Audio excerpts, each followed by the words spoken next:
1 cup ಚಿರೋಟಿ ರವಾನ ಬಳಸ್ಕೊಂಡು ಒಂದು healthy breakfast recipe ಮಾಡೋಣ ಬನ್ನಿ. ಮಿಕ್ಸಿಯಲ್ಲಿ 1 ಕಪ್ ಆಗೋಷ್ಟು ಚಿರೋಟಿ ರವೆ ಹಾಕ್ಕೊಂಡಿನಿ, ಇಲ್ಲ ಅಂದರೆ ಬಾಂಬೆ ರವೆ ಕೂಡ ಹಾಕೋಬೋದು. ಇವಾಗ ಇದಕ್ಕೆ ಒಂದು ಕಚ್ಚಾ ಆಲೂಗಡ್ಡೆನ ಸಣ್ಣದಾಗಿ ಕಟ್ ಮಾಡ್ಕೊಂಡು ಹಾಕೊತಿದ್ದೀನಿ. ಆಲೂಗಡ್ಡೆ ಹಾಕೋದ್ರಿಂದ ಕಲರ್ ತುಂಬಾ ಸರಿಯಾಗಿ ಬರುತ್ತೆ ಇದಕ್ಕೆ.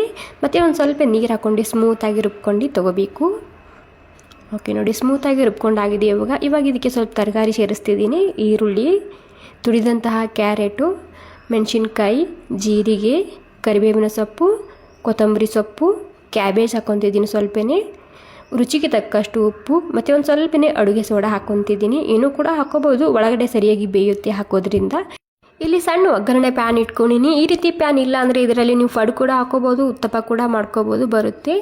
ಓಕೆ, ಏನಿಲ್ಲ, ಸ್ಲೋ ಗ್ಯಾಸ್ನಲ್ಲಿ ಎರಡೂ ಕಡೆಗೆ ಸ್ವಲ್ಪ ಎಣ್ಣೆ ಹಾಕ್ಕೊಂಡು ಕ್ರಿಸ್ಪಿ ಮಾಡ್ಕೊಂಡು ತೊಗೊಂಡ್ರೆ ಸಾಕು. ಸೂಪರ್ ಆಗಿರುವಂತಹ ಹೆಲ್ದಿ ಆಗಿರುವಂತಹ ಬ್ರೇಕ್ಫಾಸ್ಟ್ ರೆಸಿಪಿ ರೆಡಿ ಆಗುತ್ತೆ. ಇಷ್ಟ ಆಗಿದೆ ಒಂದು ಲೈಕ್ ಮಾಡಿ. ಥ್ಯಾಂಕ್